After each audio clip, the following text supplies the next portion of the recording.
Commodity trading, ഓഹരിയിൽ പണം നിക്ഷേപിക്കാൻ, gold, crude oil, ഇങ്ങനെ ഒരുപാട് വാഗ്ദാനങ്ങൾ നൽകിക്കൊണ്ട് നമുക്കൊക്കെ ദിവസേന ഇഷ്ടംപോലെ കോൾ വരുന്നുണ്ട്. എന്തായാലും ഇത്തരം കോളുകൾ വരുമ്പോൾ ഇത്തരം കോളുകളോട് നമ്മൾ എങ്ങനെയാണ് പ്രതികരിക്കേണ്ടത്? ഇതിനെക്കുറിച്ച് ഏറ്റവും പറയാൻ അവകാശമുള്ള, അല്ലെങ്കിൽ യുഎഇയിൽ കഴിഞ്ഞ 5 പതിറ്റാണ്ട് സമ്പാദ്യശീലം വളർത്തിക്കൊണ്ടിരിക്കുന്ന ശ്രീ കെ വി ഷംസുദ്ദീനാണ് എന്നോടൊപ്പമുള്ളത്. ശ്രീ ഷംസുദ്ദീൻ സാർ, ട്രേഡിങ്ങിന് നിങ്ങൾ പണം നിക്ഷേപിക്കൂ, നിങ്ങൾക്ക് ഒറ്റയടിക്ക് ലക്ഷപ്രഭുവാവാം, കോടീശ്വരനാകാം, ഇങ്ങനെയുള്ള വാഗ്ദാനങ്ങൾ കേൾക്കുന്നു. പലരും ആ വാഗ്ദാനങ്ങളിൽ പെട്ടുപോകുന്നുമുണ്ട്. എന്താണ് ഈ ഒരു ട്രേഡിംഗ് കൊണ്ട് ഉദ്ദേശിക്കുന്നത്? ഇത്തരം കോളുകളോട് നമ്മൾ എങ്ങനെയാണ് പ്രതികരിക്കേണ്ടത്? ഇതിൽ 2 കാര്യങ്ങളാണ്. നമ്മൾ ഏത് സ്ഥലത്ത് ജീവിക്കുന്നോ ആ സ്ഥലത്തെ നിയമാനുസൃതമായ കാര്യങ്ങളെ നമ്മൾ ചെയ്യാൻ പാടുള്ളൂ. ഓഹരിയിലാവട്ടെ കമ്മോഡിറ്റിയിലാവട്ടെ ഒന്നും തന്നെ ട്രേഡിംഗ് ചെയ്ത് ഒരു ദിവസം കൊണ്ട് പണക്കാരനാവാൻ സാധിക്കില്ല. ട്രേഡിംഗ് ചെയ്യുക എന്ന് പറയുന്നത് ഓഹരിയോ കമ്മോഡിറ്റിയോ വാങ്ങിക്കുക, ആ വാങ്ങിക്കുന്നത് നമ്മുടെ കയ്യിൽ എത്രയാണോ പൈസയുള്ളത് അതിനേക്കാൾ കൂടുതൽ എമൗണ്ടിന് മേടിക്കുക. അങ്ങനെ ചെയ്യുന്ന സമയത്ത് ആ ഡേ ട്രേഡിംഗ് ഒരു ദിവസത്തിൽ തന്നെ പലതവണ വാങ്ങുന്നു, വിൽക്കുന്നു, ഇങ്ങനെയുള്ളതാണ് സംഭവിക്കുന്നത്. ഈ വിളിക്കുന്ന ആളുകളെല്ലാം $5000 മുടക്കിയാൽ മതി എന്നെല്ലാം പറഞ്ഞായിരിക്കും വിളിക്കുന്നത്. $5000 മുടക്കി അങ്ങനെ ആ വിളിക്കുന്നവർക്ക് നമ്മൾ കൊടുത്തിട്ടുണ്ടെങ്കിൽ ആ 5000-നായിരിക്കില്ല എന്താണോ വാങ്ങിക്കുന്നത് അത് 5 ഇരട്ടിക്കായിരിക്കും, അല്ലെങ്കിൽ 10 ഇരട്ടിക്കായിരിക്കും വാങ്ങിക്കുക. അപ്പോൾ ആ ഒരു ദിവസം 10% ഒരു ഗ്രോത്ത് ഉണ്ടായിട്ടുണ്ടെങ്കിൽ 5000-ൻ്റെ മുകളിലല്ല ഗ്രോത്ത് ഉണ്ടാവുന്നത്, ചിലപ്പോൾ 50,000-ൻ്റെ മുകളിലായിരിക്കും ഗ്രോത്ത് ഉണ്ടാവുന്നത്. അപ്പോൾ വളരെ ഹാപ്പി ആയിരിക്കും ആളുകൾ. ചിലപ്പോൾ ഈ വിളിച്ച് നമ്മളോട് പറഞ്ഞ് ചെയ്യിപ്പിക്കുന്ന ആളുകൾ യഥാർത്ഥത്തിലുള്ള ചിത്രമായിരിക്കില്ല നമുക്ക് കാണിച്ചു തരിക. ആർട്ടിഫിഷ്യലായിട്ട് ഒരു ട്രേഡ് നടന്നു എന്ന് കാണിച്ച് നമുക്ക് ഒരു കൂടുതൽ ചെയ്യാനുള്ള മോട്ടിവേഷൻ നൽകാൻ വേണ്ടിയിട്ടാണ് അവർ ശ്രമിക്കുക. എങ്ങനെ ചെയ്യുമ്പോൾ നെക്സ്റ്റ് ഡേ ഇതേ സന്ദർഭത്തിൽ 10% കൂടുതൽ വർധനവുണ്ടായി എന്ന് തോന്നിയിട്ടുണ്ടെങ്കിൽ മറ്റൊരു ദിവസം നമ്മൾ ചെയ്യുമ്പോൾ 10% കുത്തിനെ താഴോട്ട് വന്നൊന്നും വരും. അങ്ങനെ വന്നു കഴിഞ്ഞാൽ നമ്മളുടെ മുതൽ 5000 ഉണ്ടാവുള്ളൂ, പക്ഷേ 45,000 അവരുടെ പൈസ ആയിരിക്കും. അപ്പോൾ നഷ്ടം വരുന്നത് നമ്മൾ ഇൻവെസ്റ്റ് ചെയ്ത 5000-ലേക്കാൾ എത്രയോ കൂടുതലാണ് നഷ്ടം വരുന്നത്. ഇങ്ങനെ ചെയ്യുന്നവർക്ക് ചിലപ്പോൾ നമ്മളുടെ ക്രെഡിറ്റ് കാർഡ് അല്ലെങ്കിൽ ഡെബിറ്റ് കാർഡ് ഇതിൻ്റെ നമ്പറും ഡീറ്റെയിൽസും എല്ലാം കൊടുത്തു പോകണം. അങ്ങനെ ഉണ്ടാകുമ്പോൾ നമ്മൾ അറിയാതെ തന്നെ അതിൽ നിന്ന് അത്രയും എമൗണ്ട് ഡെബിറ്റായി പോകുന്ന സാഹചര്യം ഉണ്ടാകും. ഇത് ഒരിക്കലും നമ്മൾ ചെയ്യരുത്.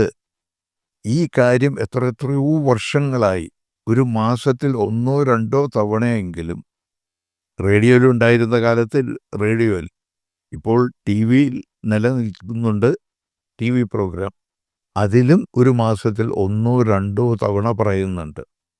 ഇനി രണ്ടാമത് സൂക്ഷിക്കേണ്ട കാര്യം, അത് യുഎഇയിലായാലും മറ്റ് GCC കൺട്രീസിലായാലും ഇന്ത്യയിലായാലും ഏതൊരു സ്ഥാപനമായിട്ട് നമ്മൾ ഇടപാട് ചെയ്യുന്നു ആ സ്ഥാപനം, ഇന്ത്യയിലാണെങ്കിൽ SEBI, securities exchange board of India, യുഎഇയിലാണെങ്കിൽ സെക്യൂരിറ്റീസ് ആൻഡ് കമ്മോഡിറ്റീസ് അതോറിറ്റി, എസ്ക, ഇങ്ങനെയുള്ള സ്ഥാപനങ്ങൾ എല്ലാ നാടുകളിലും ഉണ്ട്. ആ സ്ഥാപനത്തിൽ രജിസ്റ്റർ ചെയ്തിട്ടുള്ള സ്ഥാപനമായിട്ട് മാത്രമേ നമ്മൾ ഇടപാട് നടത്താൻ പാടുള്ളൂ. കാരണം അവരുടെ ലൈസൻസ് കിട്ടണമെങ്കിൽ അതിന് അത്ര യോഗ്യത ഉള്ളവർ ആണ് അത് ചെയ്യുന്നതെന്ന് ഉറപ്പ് വരുത്തിയിട്ടേ ലൈസൻസ് കൊടുക്കുള്ളൂ.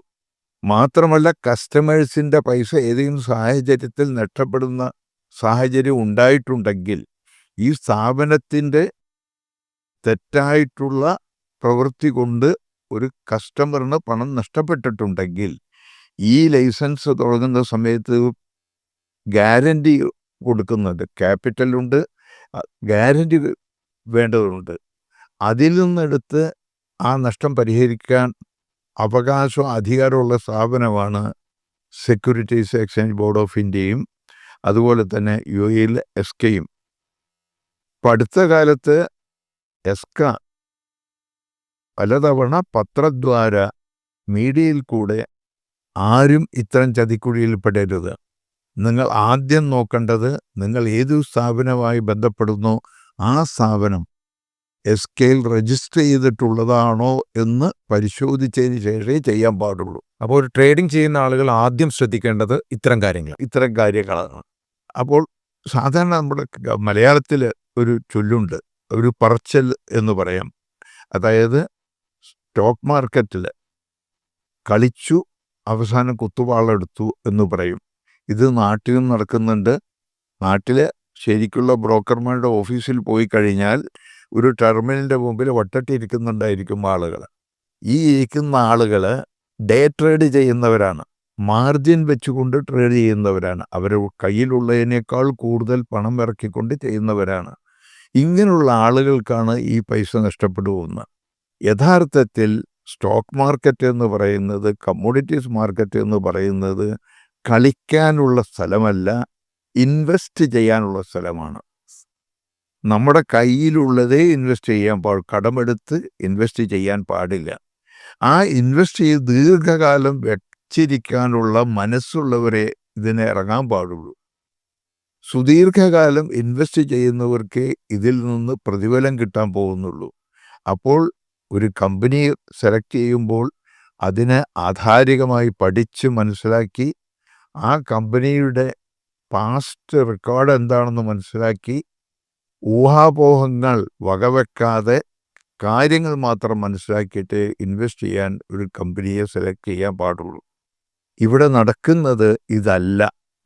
ആരൊക്കെ പറയുന്നത് കേട്ട് ചെയ്യുകയും അവസാനം എല്ലാം നഷ്ടപ്പെടുകയും ചെയ്യുന്ന അവസ്ഥയാണ്. അത് ആർക്കും തന്നെ സംഭവിച്ചു പോകാൻ പാടില്ല. ഇനിയിപ്പോൾ SIP നമ്മൾ പറയാനുണ്ട്. ഈ ഇൻവെസ്റ്റ്മെൻറ്റിൻ്റെ കാര്യം പറയുമ്പം ചെറിയ എന്തെങ്കിലും ഒരു മ്യൂച്വൽ ഫണ്ടിലോ അല്ലെങ്കിൽ ഓഹരിയിലോ നിക്ഷേപിക്കാൻ ഞാൻ തയ്യാറാണ് എന്നാണ് സാധാരണ ആളുകൾ പറയാറുള്ളത്. ചെറിയ എന്തെങ്കിലും എന്നുള്ളത്. ഏറ്റവും ചെറിയൊരു തുക അല്ലെങ്കിൽ ഏറ്റവും ചെറിയത് എങ്ങനെയാണ് അതിൻ്റെ ഒരു തുടക്കം എങ്ങനെയാണ് ഒരു സാധാരണക്കാരനായ ആൾ പോയി ഇൻവെസ്റ്റ് ചെയ്തിട്ട്? ഏറ്റവും സാധാരണക്കാരായ മിതമായ സാമ്പത്തിക ശേഷി ഉള്ളവരാണെങ്കിൽ അവർക്ക് ഏറ്റവും അനുയോജ്യമായിട്ടുള്ളത് മ്യൂച്വൽ ഫണ്ടാണ്. അതിൽ ചെയ്യുകയാണെങ്കിൽ പോലും ഒരു 10,000 ഇന്ത്യൻ റുപ്പിയെങ്കിലും വെച്ച് ചെയ്തില്ലെങ്കിൽ അതുകൊണ്ട് കാര്യമല്ല. എന്ന് പറഞ്ഞാൽ ഒരു 500 ദർഹം മാറ്റിവെക്കാൻ സാധിക്കാത്തവരാരാണ് ഇവിടെ ഉണ്ടാകുക? അതെങ്കിലും ചെയ്തില്ലെങ്കിൽ പിന്നെ എന്താണ് നമ്മൾ നാട് വിട്ട് നമ്മുടെ കുടുംബത്തെ വിട്ട് മറ്റൊരു നാട്ടിൽ പോയി ജീവിക്കുന്നതിൽ അർത്ഥം? അതുകൊണ്ട് നമ്മൾ തീരുമാനിക്കേണ്ടത് എത്ര ചെയ്യുന്നു എന്നല്ല, ഞാൻ എനിക്ക് കിട്ടുന്ന വരുമാനത്തിൽ നിന്ന് എന്ത് മിച്ചം വെക്കുന്നു എന്നുള്ളതാണ്. നമ്മൾ ഓരോരുത്തരും മനസ്സിലാക്കേണ്ട ഒരു കാര്യം, നമുക്ക് കിട്ടുന്ന വരുമാനം എത്രയാണോ അതിൽ നിന്ന് ആദ്യം ചെയ്യേണ്ട കർമ്മം നമ്മുടെ ഒരു 30% അങ്ങ് മാറ്റിവെക്കുക. ബാക്കിയുള്ള 70% എൻ്റെ പ്രതിമാസ വരുമാനം എന്ന് തീരുമാനിക്കുക. ആ സംഖ്യ എത്രയാണോ അതുകൊണ്ട് ജീവിക്കാൻ നമ്മൾ ശീലിക്കണം. നമ്മൾ മാത്രമല്ല, നമ്മുടെ കുടുംബവും. ഇത്തരം കാര്യങ്ങൾ നമ്മുടെ കുടുംബം നാട്ടിലാണെങ്കിൽ കുടുംബവുമായി നിരന്തരം നമ്മൾ പങ്കുവെക്കണം. ഇത്തരം വിഷയങ്ങൾ അവരെയും ബോധ്യപ്പെടുത്തണം. അങ്ങനെ ആ 70% കൊണ്ട് ജീവിക്കുക, 30% മാറ്റിവെക്കുകയും ചെയ്യുകയാണെങ്കിൽ, ആ 30% ഇൻവെസ്റ്റ് ചെയ്യാൻ സാധിക്കുകയാണെങ്കിൽ വിദേശ നാട്ടിൽ ഒരു 20 വർഷം ജീവിച്ച് നാട്ടിലേക്ക് തിരിച്ചു പോയി കഴിഞ്ഞാൽ ആ ചെയ്യുന്ന നിക്ഷേപം കൊണ്ട് അവർ ഗൾഫ് നാടുകളിൽ ജീവിക്കുന്ന സമയത്ത് അവരുടെ കുടുംബം എങ്ങനെ ജീവിച്ചിരുന്നോ അതിനേക്കാൾ 10 മടങ്ങ് മെച്ചപ്പെട്ട ജീവിതം തിരിച്ചു പോയാൽ അവർക്കുണ്ടാകും. കൃത്യമായിട്ട് നാട്ടിൽ ജീവിക്കാൻ വേണ്ടതിനേക്കാൾ കൂടുതൽ ഗൾഫിലുള്ള സമയത്ത് ജീവിച്ച നിലവാരത്തെക്കാൾ ഉയർന്ന നിലവാരത്തിൽ ജീവിക്കാൻ വേണ്ട വരുമാനം ഈ ചെയ്തത് കൊണ്ട് അവർക്ക് പ്രതിമാസം ലഭിക്കും. പക്ഷെ അതിനുള്ള മനസ്സാണ് എല്ലാവർക്കും വേണ്ടത്. ഇത് എല്ലാവർക്കും സാധിക്കുന്നതാണ്. എൻ്റെ അനുഭവത്തിൽ എത്രയോ ആളുകൾ വളരെ ചെറിയ വരുമാനത്തിൽ നിന്ന് തുടങ്ങി അത് മാറ്റിവെച്ച് ആ പ്രേരണ അവർ ചെയ്തു തുടങ്ങിയപ്പോൾ അത് തന്നെ അവർക്ക് ശമ്പളം കൂടുതൽ കിട്ടാൻ വേണ്ടി അധ്വാനിക്കാനുള്ള പ്രേരണ, വീണ്ടും അവർക്ക് കൂടുതൽ മെച്ചപ്പെട്ട പൊസിഷനിലേക്ക് എത്താൻ വേണ്ടിയിട്ട് ഉള്ള അവസരം ഉണ്ടാക്കാനുള്ള ശക്തി. എത്രയോ ആളുകൾ പുതിയ കാര്യങ്ങൾ പഠിക്കുകയാണ്. അങ്ങനെ പഠിച്ചു കഴിഞ്ഞാൽ നിലവിൽ ഒരു ജോലി ചെയ്യുന്നുണ്ടെങ്കിൽ ആ പഠിച്ച യോഗ്യതയും കൂടെ ഉണ്ടെങ്കിൽ അത് ഇന്ന് വരെ ചെയ്തുകൊണ്ടിരിക്കുന്നതിനേക്കാൾ മെച്ചപ്പെട്ട ജോലി അവരെ തേടിയെത്തും. അങ്ങനെ വരുമ്പോൾ ശമ്പളം വർധനവുണ്ടാവും. ഇങ്ങനെ നിരവധി അവസ്ഥകൾ പലരുടെയും ജീവിതത്തിൽ ഉണ്ടായിട്ടുള്ളത് അനൂപിനറിയാം. നമ്മൾ റേഡിയോയിൽ ചെയ്യുന്ന സമയത്ത് അവർ വിളിച്ച് നമ്മളോട് പങ്കുവെച്ചിട്ടുണ്ട്. അത്ര അങ്ങനെയുള്ള അനുഭവങ്ങൾ നമുക്ക് നമ്മുടെ ഇത് കേട്ടുകൊണ്ടിരിക്കുന്ന ആളുകളെ കൂടി നമുക്ക് അറിയിക്കണം. കാരണം അവർക്ക് അതൊരു എക്സ്പീരിയൻസ് ആയിരിക്കും. ഞാനും ഷംസുഖി മാത്രം പറയുന്നതിനപ്പുറത്ത് അല്ലേ, അത് തീർച്ചയായിട്ടും. ഇത്തരത്തിലുള്ള ഒരു 1-2 ആളുടെ പേര് മെൻഷൻ ചെയ്യാൻ പറ്റുമോ? നിരന്തരം പറഞ്ഞുകൊണ്ടിരിക്കും. ഇപ്പൊ കഴിഞ്ഞ ഇന്നലെ അല്ല, അതിൻ്റെ മുമ്പത്തെ ട്യൂസ്ഡേ NTVയിൽ ഞാൻ ചെയ്യുമ്പോൾ ഷാനവാസ് എന്ന് പറഞ്ഞ ഒരു വ്യക്തി ഞങ്ങളുടെ കമ്പനിയിൽ ഇൻവെസ്റ്റ് ചെയ്തുകൊണ്ടിരിക്കുന്ന ആൾ, അദ്ദേഹം വിളിച്ചു. അദ്ദേഹം വിളിച്ച് അദ്ദേഹത്തിൻ്റെ കാര്യം ഞാൻ കേട്ട് കഴിഞ്ഞപ്പോൾ അദ്ദേഹത്തിനാണ് സമയം മുഴുവൻ കൊടുത്തത്. അദ്ദേഹം ഇവിടെ വരുന്ന സമയത്ത് വെറും 600 ദിർഹം ശമ്പളം മേടിച്ചിരുന്ന ഒരു വ്യക്തിയാണ്. ഇന്ന് അദ്ദേഹം തുറന്നു പറഞ്ഞ കാര്യമാണ്. എനിക്കത് എന്തായാലും ഷാനവാസ് തന്നെ പറയട്ടെ അല്ലേ, ആ കാര്യം ഷാനവാസ് പറയുന്നത് കൂടി നമുക്ക് എല്ലാവരും കേൾക്കാം. ഞാൻ അദ്ദേഹത്തിനോട് ഒരു ചെറിയൊരു ക്ലിപ്പ് അയക്കാൻ പറയാം. അപ്പോൾ അത് കേട്ട് കഴിഞ്ഞാൽ പലർക്കും അത് ശരിക്കും ബോധ്യപ്പെടും. അതുപോലെ എത്രയോ ആളുകൾ നമുക്കറിയാലോ, റേഡിയോയിൽ എത്രയോ ആളുകൾ നേരിട്ട് വന്ന് നമ്മൾ പറഞ്ഞിട്ടുണ്ട്. വല്ലപ്പോഴൊക്കെ നമുക്ക് അത്രയും ആളുകളെ ഇതിൽ ഉൾപ്പെടുത്താൻ പറ്റും. അപ്പോൾ അവരൊക്കെ അത് പറയുന്നത് അവർ നേടിയെടുത്തു എന്നുള്ളത് മറ്റുള്ളവരെ ധരിപ്പിക്കാൻ വേണ്ടിയല്ല. എല്ലാവരും ശ്രമിക്കുകയാണെങ്കിൽ അവരെ പോലെ ആർക്കുമായി തീരാം എന്നുള്ളത് ആ ഒരു ഇൻസ്പിറേഷൻ കൊടുക്കാൻ വേണ്ടിയിട്ടാണ്. അതിനുവേണ്ടി അവർ പറയും. അത് നമുക്ക് എങ്ങനെയാലും ശരി. ഇത് കേൾക്കുന്ന ആളുകൾ ദയവ് ചെയ്തിട്ട് എൻ്റെ നമ്പർ നിങ്ങൾക്ക് എല്ലാവർക്കും അറിയാം. അതിൽ വിളിച്ച് എന്നോട് പറഞ്ഞാൽ നമുക്ക് ആ ഒരു ശബ്ദലേഖനം ചെയ്യാൻ സംവിധാനം കൂടി ചെയ്യാൻ പറ്റും. അതുപോലെ തന്നെ ഇപ്പോൾ ഓണ സീസണാണ്. ശരിക്കും പ്രവാസികളെല്ലാം ഓണത്തിന് ഇങ്ങനെ വലിയ ആഘോഷം നടത്തിക്കൊണ്ടിരിക്കുകയാണ്. കാണം വിറ്റും ഓണം ഉണ്ടെന്നാണ് നമ്മൾ പറയാറുള്ളത്. അതെ, മലയാളികൾ പൊതുവെ വരവറിഞ്ഞ് അല്ലെങ്കിൽ വരവറിയില്ല, പക്ഷെ ചെലവ് ഭയങ്കരമായിട്ട് ചെയ്യുന്ന ആളുകളാണ്. അതെ. അത്തരത്തിലുള്ള ആളുകളോട് ഷംസുദ്ദീൻ, KV ഷംസുദ്ദീൻ എന്ന് പറയുന്ന സമ്പാദ്യശീലം വളർത്താൻ വേണ്ടി 5 പതിറ്റാണ്ട് സംസാരിച്ച വ്യക്തിക്ക് നൽകാനുള്ളൊരു ഉപദേശം എന്താണ്? എല്ലാ കാര്യങ്ങളും വേണ്ടതാണ്. അപ്പം നമുക്ക് ജീവിതത്തിൽ എല്ലാ കാലം ഉത്സവകാലമല്ല. അതെ. പക്ഷെ അതൊക്കെ ആവശ്യമാണ്. പക്ഷെ അതിന് നമ്മളെ മറന്നുകൊണ്ട് ഒന്നും തന്നെ ചെലവ് ചെയ്യരുത്. നമ്മളെ മനസ്സിലാക്കിയിട്ട് വേണം ഇതെല്ലാം ചെയ്യേണ്ടത്. ഓർഗനൈസേഷനാണെങ്കിലും വ്യക്തികളാണെങ്കിലും എല്ലാം തന്നെ ശ്രദ്ധിക്കേണ്ട കാര്യമാണ്. നമ്മൾ ആലോചിച്ച് നോക്കിക്കഴിഞ്ഞാൽ ഒരു സീസൺ വരുമ്പോൾ, ഇപ്പം നമ്മളിവിടെ ജീവിക്കുമ്പോൾ നമുക്ക് കാണാം, ഓണ സീസൺ വന്നു. ഈ ഓണം ഇനി ക്രിസ്മസ് വരെ ഓണാഘോഷം തുടരും. കാരണം ഞായറാഴ്ച മാത്രമേ നമുക്കിത് ആഘോഷിക്കാം, അല്ലെങ്കിൽ ശനിയാഴ്ച നടത്താൻ സാധിക്കുള്ളൂ. അപ്പോൾ ഇതിലിടയ്ക്ക് കുറഞ്ഞ ആഴ്ചകളെ വരുന്നുള്ളൂ. ക്രിസ്മസ് വന്നു കഴിഞ്ഞാൽ ക്രിസ്മസ് ആഘോഷം തുടങ്ങി. അത് എല്ലാ ഞായറാഴ്ചകളും ഇതുപോലെ തന്നെ ആഘോഷം ഉണ്ടാവും. പിന്നെ അത് കഴിയുമ്പോഴേക്ക് ഇത് വരും. അപ്പോൾ ഇങ്ങനെ വന്നു കഴിഞ്ഞ ഒരു കൊല്ലത്തിൽ 6 മാസമെങ്കിലും നമ്മൾ ഇത്രയും ആഘോഷങ്ങൾക്ക് വേണ്ടി ചെലവാക്കുന്നുണ്ട്. പക്ഷെ ഈ ചെലവാക്കുമ്പോഴും ഇതെല്ലാം ആവശ്യമാണെന്ന് ഞാൻ പറയുമ്പോഴും അതിലെല്ലാ കാര്യങ്ങളിലും മിതത്വം പാലിക്കണം എന്നുള്ളതേ എനിക്ക് പറയാനുള്ളൂ. ഉറപ്പായിട്ടും. കാരണം നിങ്ങൾ ആഘോഷിക്കുമ്പോൾ നിങ്ങൾക്ക് വേണ്ടി കൂടി നാളേക്ക് അതെ, പണം മാറ്റിവെക്കുക. കാരണം ഈ സംഘടനകളാണ് ഇതെല്ലാം ചെയ്യുന്നത്. ലക്ഷങ്ങൾ ചെലവാക്കിയിട്ടാണ് ചെയ്യുന്നത്. അതേ സമയം ആ സംഘടനയിലുള്ള മെമ്പർമാർക്ക് അവരുടെ ഭാവി സുരക്ഷിതമാക്കാൻ വേണ്ടിയിട്ടുള്ള ഒരു സംവിധാനം ചെയ്യാൻ കൂടെ ഈ ആഘോഷത്തിന് വേണ്ടി ചെലവാക്കുന്നതിനൊപ്പം ഇങ്ങനെയുള്ള പ്രേരണ നടത്തുകയാണെങ്കിൽ എത്രയോ നല്ലതാണ്. ഇപ്പോൾ ഇന്നലെ എനിക്കൊരു അനുഭവം ഉണ്ടായി. അബുദാബിയിൽ അടുത്ത 3-ാം തീയതി ഒരു സംഘടന ഒരു പ്രോഗ്രാം നടത്തുന്നുണ്ട്. അദ്ദേഹം എന്നോട് പറഞ്ഞത് ആ പ്രോഗ്രാമിൽ വന്ന് അത് ഉദ്ഘാടനം ചെയ്യണം, അതിനോടൊപ്പം ഈ വിഷയത്തെപ്പറ്റി സംസാരിക്കണം. ഞാൻ പറഞ്ഞു, ആ വേദി എന്ന് പറയുന്നത് ആഘോഷത്തിൻ്റെയും സന്തോഷത്തിൻ്റെയും ഇതിനു വേണ്ടിയിട്ടുള്ള ഒരു പ്രത്യേക മൂഡിലാണ് നമ്മളെല്ലാം അവിടെ സന്നിഹിതരാകുന്നത്. ആ സമയത്ത് ഈ വിഷയം സംസാരിക്കേണ്ട ഒരു വേദിയല്ല അത്. അതിന് നിങ്ങൾ പ്രത്യേകം പറയുക, നിങ്ങളുടെ മെമ്പർമാരോട് പ്രത്യേകം പറയുക, ഇന്ന ആള് ഇന്ന വിഷയത്തെ പറ്റിയാണ് സംസാരിക്കുന്നത്, അതിന് വേറെ പരിപാടികളൊന്നും അതിൽ വെക്കരുത്. അതിൽ വരിക, അതിനു വേണ്ടി ഒരു 2 മണിക്കൂർ നിങ്ങൾ ചെലവാക്കണം, നിങ്ങളുടെ ജീവിതത്തിൽ അതൊരു വഴികാട്ടിയായി തീരും എന്ന് പറഞ്ഞിട്ട് ആളുകളെ ക്ഷണിച്ചു വരുത്തിയിട്ട് അവിടെ നമുക്ക് ഈ പരിപാടി ചെയ്യാം. നിങ്ങൾ പറഞ്ഞാൽ നിങ്ങളൊന്നും എനിക്ക് വേണ്ടി ചെയ്യേണ്ടതില്ല, ഞാൻ എൻ്റെ വാഹനത്തിൽ നിങ്ങൾ എവിടെയാണോ നടത്തുന്നത് അവിടെ വന്ന് ഒരു പ്രതിഫലവും നൽകേണ്ട ആവശ്യമില്ല, അങ്ങനെ ഞാൻ ചെയ്തു തരും. അങ്ങനെ ചെയ്തു കഴിഞ്ഞാൽ ആ സന്നിഹിതരായിട്ടുള്ള ഓരോ ആളുകളും പ്രതിജ്ഞ ചെയ്യും, അടുത്ത മാസം മുതൽ എനിക്ക് കിട്ടുന്ന വരുമാനത്തിൽ നിന്ന് ഇത്രയും മിച്ചം വെക്കുമെന്നും അത് ഇൻവെസ്റ്റ്മെൻ്റ് ആക്കി മാറ്റുമെന്നും അങ്ങനൊരു നല്ല ഭാവി ഞങ്ങൾക്കുണ്ടാക്കുവാൻ വേണ്ടി ഇന്ന് മുതൽ ഞാൻ ശ്രമിക്കുമെന്നും ഓരോരുത്തരും പ്രതിജ്ഞ ചെയ്യും. അതുപോലെ തന്നെ ഈ പ്ലാനിങ്ങിനെ കുറിച്ച് പറയുന്നുണ്ട്, മണി മാനേജ്മെൻറ്റിനെ കുറിച്ച്. മണി മാനേജ്മെൻ്റ് ഇല്ലാതെ നമുക്ക് ഒരു നിക്ഷേപവും നടക്കില്ല, അല്ലേ? സമ്പാദിക്കാൻ പറ്റില്ല.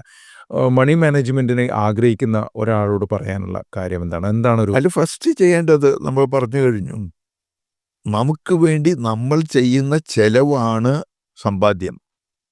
അതങ്ങ് മാറ്റിവെച്ച് ആദ്യം മാറ്റി വെക്കുക. എന്നിട്ട് പിന്നെ ഒരു കാര്യം ചെയ്യേണ്ടത്, നമ്മളുടെ ചെലവുകളെ അനലൈസ് ചെയ്യുക. ഒരു ചെറിയ പേപ്പറിൽ ഒരു A4 സൈസ് 6 മടക്കിയാൽ കിട്ടുന്ന ഒരു പീസ് പേപ്പർ ഉണ്ടെങ്കിൽ ഇന്ന് ചെയ്ത എല്ലാ ചെലവുകളും എഴുതി വെക്കുക. അതിന് ശേഷം എന്തിന് ചെലവ് ചെയ്തു, എത്ര ചെലവ് ചെയ്തു, എന്നിട്ടൊരു 3 കോളം ഉണ്ടാവുക: അത്യാവശ്യം, ഐച്ഛികം, അനാവശ്യം എന്നുള്ള കോളം.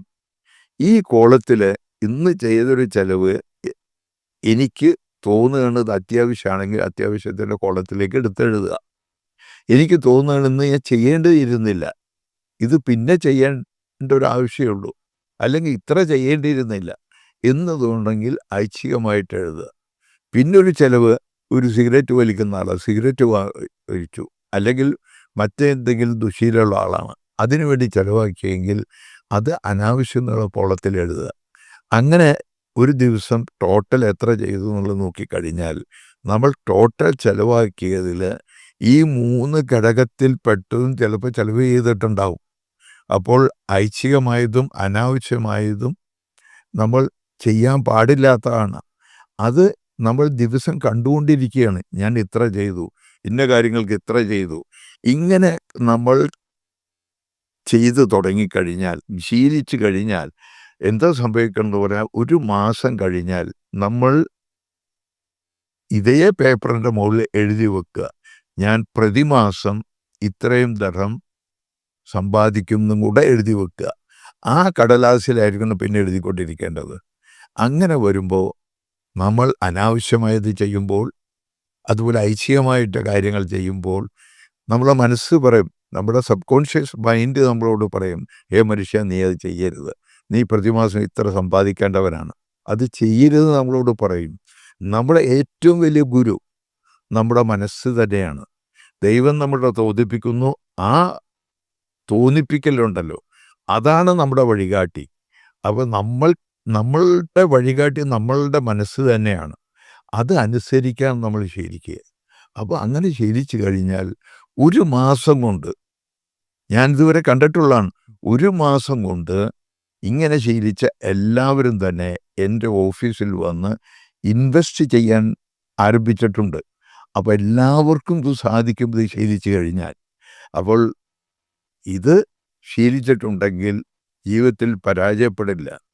അതുപോലെ ഒരു കാര്യം കൂടെ പ്രധാനപ്പെട്ടതാണ്, നമ്മളൊക്കെ ഇവിടെ ജീവിക്കുന്ന സമയത്ത് നമ്മുടെ സുഹൃത്തുക്കൾ, സഹപ്രവർത്തകർ, ബന്ധുക്കൾ എല്ലാം നാട്ടിലേക്ക് ഇവിടുത്തെ ജീവിതം കഴിഞ്ഞ് പോയിട്ടുണ്ടാവും. അങ്ങനെ പോയ പല ആളുകളും ഒരു വിഭാഗം സസന്തോഷം ജീവിക്കുന്നുണ്ടാവും. നമ്മൾ പറയുന്നത് പോലെ ജീവിച്ച്, ചിട്ടയോടെ ജീവിച്ച്, ഇൻവെസ്റ്റ് ചെയ്ത്, അതിൽ നിന്ന് ആ ഇൻവെസ്റ്റ്മെൻറ്റിൽ നിന്ന് ഒരു വരുമാന സ്രോതസ്സാണ് അത്. അതിൽ നിന്ന് വരുമാനം എടുത്തുകൊണ്ട് ജീവിക്കുന്നുണ്ടാവും. മറ്റ് ചിലർ ഇതൊന്നും അനുസരിക്കാതെ കേട്ടതെല്ലാം ഇവിടുന്ന് കേട്ട് ഇവിടുന്ന് പുറത്തേക്ക് വിട്ട് ഒന്നും ചെയ്യാതെ ജീവിച്ച ആളുകളാണ്. അങ്ങനെയുള്ള ആളുകൾ നാട്ടിൽ ചെയ്യുന്നതിന് ശേഷം അതിദാരുണമായ ജീവിതം നയിക്കേണ്ട അവസ്ഥ വന്നിട്ടുണ്ട്. അപ്പോൾ ഞാൻ ചില സ്ഥലത്തൊക്കെ നാട്ടിൽ പ്രവാസികൾ കുടുംബങ്ങൾക്ക് ക്ലാസ് നടത്താറുണ്ട്. അങ്ങനെ നടത്തുമ്പോൾ ഇവിടെയുള്ള പ്രവാസി കൂട്ടായ്മകളാണ് അവിടെ ഓർഗനൈസ് ചെയ്യുക. അങ്ങനെ നടത്തുമ്പോൾ ചിലർ അനുഭവങ്ങൾ പറയും. അപ്പോൾ ഒരാൾ തിരൂർ വെച്ച് ഒരാൾ പറഞ്ഞതാണ്, വലിയൊരു മണിഹർമ്മ്യം പണിതിട്ടുണ്ടായിരുന്ന ഒരാൾ, വീട്ടിൻ്റെ മുമ്പിൽ 2 കാറുണ്ടായിരുന്നു, വില കൂടിയ 2 കാറുണ്ടായിരുന്നു. ഇതെല്ലാം ഉണ്ടായിരുന്ന അവസ്ഥയിൽ ജീവിച്ചിരുന്ന ഒരു മനുഷ്യൻ ഇന്ന് ആ നാട് വിട്ട് ഏതോ അകലെയുള്ള സ്ഥലത്ത് പോയി ദേഹാധ്വാനം ചെയ്തിട്ട് അധ്വാനിച്ച് പണിയെടുത്ത് ജീവിക്കുകയാണ്. കാരണം ഈ വീട് ജപ്തിയുടെ ഒക്കെ തെറ്റിയിരിക്കുകയാണ്, വാഹനങ്ങളില്ല, അതെല്ലാം പോയി. ആ വീട് തന്നെ മനോഹരമായ വീട് പരിപാലിക്കാൻ സാധിക്കുന്നില്ല. അതിദയനീയമായ അവസ്ഥയിലെത്തിയിട്ടുള്ള നിരവധി ആളുകൾ, ഭാർഗവി നിലയം പോലെ പ്രവാസികളുടെ എത്രയോ വീടുകൾ കേരളത്തിൽ കാണാൻ സാധിക്കും. അപ്പോൾ ഇതൊന്നും നമ്മുടെ ജീവിതത്തിൽ വരാൻ പാടില്ല. ആ ഒരൊറ്റ ലക്ഷ്യത്തോടു കൂടിയിട്ടാണ് 50 വർഷത്തിൽ കൂടുതലായി എൻ്റെ പ്രിയപ്പെട്ട പ്രവാസി സുഹൃത്തുക്കളുടെ മുമ്പിൽ ഈ വിഷയം സംസാരിച്ചു കൊണ്ടിരിക്കുന്നത്. നമ്മളുടെ ഈ പ്രോഗ്രാം കേൾക്കുന്ന ഒരാൾക്ക് പോലും അങ്ങനൊരു ദുരന്തം സംഭവിക്കരുത്. അതിന് നമ്മളുടെ മനസ്സിൽ അങ്ങനെ ഒരു ചിത്രം നമ്മൾ എപ്പോഴെങ്കിലും കണ്ടിട്ടുണ്ടെങ്കിൽ അത് മനസ്സിൽ സൂക്ഷിക്കണം. ഈ ഒരു അവസ്ഥ എനിക്ക് ഉണ്ടാവരുത് എന്ന് ദൃഢനിശ്ചയം നമ്മൾ തന്നെ മനസ്സിൽ വെക്കണം.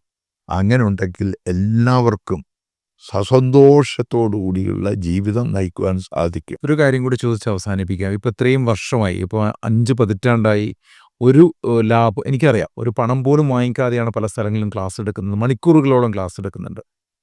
ഇതിലൂടെ ആളുകളെ സമ്പാദ്യശീലം വളർത്തുക എന്നതായിരിക്കാം അതിലൊരു വലിയ ആനന്ദം കണ്ടെത്തുന്നുണ്ട്. എനിക്കറിയാം ഈ ഒരു സമയത്തും വർഷങ്ങൾ കഴിഞ്ഞു പോയി, പ്രായം കൂടിക്കൂടി വരികയാണ്. എന്നിട്ടും ആളുകളുടെ ഇടയിലേക്ക് ഇങ്ങനെ ഊർജ്ജസ്വലനായിട്ട് നിൽക്കാൻ കഴിയുന്നത് എന്തുകൊണ്ടാണ്? സംതൃപ്തി. യെസ്, ഒരൊറ്റ വേർഡ്, സംതൃപ്തി. മറ്റുള്ളവരുടെ വിജയം, അനുഗ്രഹം കാണുമ്പോൾ നമുക്കുണ്ടാകുന്ന സംതൃപ്തി. ഓരോ ദിവസവും വളരെ ചുരുങ്ങിയ സമയം ഞാൻ ഉറങ്ങുന്നുള്ളൂ. പക്ഷെ ആ ഉറങ്ങാൻ കിടന്നാൽ ഇന്ന് ഞാൻ എത്ര ആളുകളായിട്ട് സംസാരിച്ചു. 72 വയസ്സായ ഒരാൾ എൻ്റെ ഓഫീസിൽ വന്നിരിക്കുകയാണ്. ഇന്നലെ വിളിച്ചതിനകത്ത് ഇവിടെ വർക്ക് ചെയ്യാണ്, ഇപ്പോഴും വർക്ക് ചെയ്യണോ? അദ്ദേഹം ഇതുവരെ ഇൻവെസ്റ്റ് ചെയ്തിട്ടില്ല.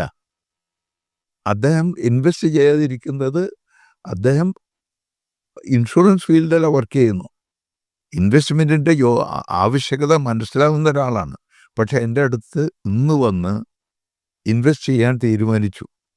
ഇന്ന് എന്നോട് പറഞ്ഞ ഈ 25 lakhs എനിക്ക് ആദ്യം ചെയ്യണം എന്നാണ് പറഞ്ഞത്. കാരണം അത്രയും കൺവിൻസ് ആയിരിക്കുന്നു. ഒരു 1/4 മണിക്കൂർ ഇന്നലെ സംസാരിച്ചു. മറ്റൊരാൾ ഇന്ന് വൈകിട്ട് എന്നെ കാണും, 5 മണിക്ക് എത്തും. അദ്ദേഹം ഇവിടെ 24 വർഷം ജീവിച്ചു. ആ ജീവിച്ച വ്യക്തി ഇന്ന് വരെ ഒന്നും തന്നെ മിച്ചം വെച്ചിട്ടില്ല. അദ്ദേഹത്തിന് 10,000 തന്നെ ശമ്പളം ഉണ്ട്.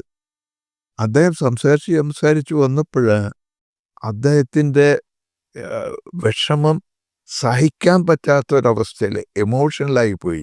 ഞാൻ പറഞ്ഞു, ഒന്നും തന്നെ ഭയപ്പെടേണ്ട, താങ്കൾക്ക് 8 വർഷം ഇവിടെ ഉണ്ട്, താങ്കൾക്ക് കിട്ടാൻ പോകുന്ന ഗ്രാറ്റുവിറ്റിയും ഇതുവരെ താങ്കൾക്ക് കയ്യിൽ എന്താണോ ഉള്ളത് അത് വെച്ചുകൊണ്ടും ഈ 10,000 തരം ശമ്പളം മേടിക്കുന്നതെന്ന് 4,000 താങ്കൾ 4,000 ദിർഹം അടുത്ത മാസം മുതൽ മാറ്റി വെക്കുകയാണെങ്കിൽ താങ്കൾ നാട്ടിലേക്ക് തിരിച്ചു പോയി കഴിഞ്ഞാൽ ഇനിയുള്ള കാലത്ത് ചെയ്യുന്ന എമൗണ്ട് കൊണ്ട് നാട്ടിൽ തിരിച്ചെത്തിക്കഴിഞ്ഞാൽ താങ്കളുടെ അവിവാഹിതമായിട്ടുള്ളൊരു മകള്, ഭാര്യ, ഇതാണ് താങ്കളുടെ കുടുംബം. ഈ ഒരു വാഹനം ഉണ്ടാവുമെന്ന് വിചാരിക്കുക. സുഖസന്തോഷമായി ശിഷ്ടകാലം ജീവിക്കാൻ പറ്റും. പക്ഷേ ഇങ്ങനെ തീരുമാനിക്കണം. അത് തീരുമാനിച്ച് ഇന്ന് അദ്ദേഹം എൻ്റെ ഓഫീസിൽ വരികയാണ് 4 മണിക്കും 5 മണിക്കും ഇടയിൽ. എൻ്റെ ഇതിലും വലിയ സംതൃപ്തിയും സന്തോഷം വേറെ എന്താ വേണ്ടത്? ഉറപ്പായിട്ടും. എന്തായാലും ആ സംതൃപ്തിയും സന്തോഷവും ഇനി കൂടുതൽ ആളുകളിലേക്ക് പോകട്ടെ. ഞാൻ പ്രിയപ്പെട്ടവരോട്, ഇത് കണ്ടുകൊണ്ടിരിക്കുന്ന പ്രിയപ്പെട്ടവരോട് പറയാനുള്ളത്, നിങ്ങളുടെ മനസ്സിൽ എവിടെയെങ്കിലും നാളേക്ക് പണം മിച്ചം വെക്കണം എന്നാഗ്രഹിക്കുന്നുണ്ടെങ്കിൽ, ഞാൻ എപ്പോഴും പറയുന്നൊരു കാര്യം സജസ്റ്റ് ചെയ്യാൻ ഒരേ ഒരാളേ ഉള്ളൂ. അത് കെ.വി. ഷംസുദ്ദീനാണ്. അദ്ദേഹത്തെ നിങ്ങൾ വിളിക്കുകയോ വാട്സപ്പിലൂടെ ബന്ധപ്പെടുകയോ എന്തെങ്കിലുമൊക്കെ ചെയ്യുക. നിങ്ങൾക്കൊരു പരിഹാരമുണ്ടാകും. അതായത് ഇതുവരെ നിങ്ങൾക്ക് ചെയ്യാൻ പറ്റാത്തൊരു കാര്യം നാളത്തേക്ക് നിങ്ങൾക്ക് സേവ് ചെയ്യാൻ കഴിയുമെന്ന് എനിക്കുറപ്പുണ്ട്. ആ ഉറപ്പാണ് എൻ്റെ മുന്നിലിരിക്കുന്ന ഈ മനുഷ്യൻ. അത് 5 പതിറ്റാണ്ടായി ഈ യാത്ര തുടരുകയാണ്. ഒരു ലാഭേച്ഛയുമില്ലാതെ ഈ യാത്ര ഇനിയും ഒരുപാട് തുടരട്ടെ, ഒരുപാട് നന്മകളിലേക്ക് പ്രകാശിക്കട്ടെ എന്നുകൂടി ആത്മാർത്ഥമായി ആഗ്രഹിക്കുകയാണ്. Thank you.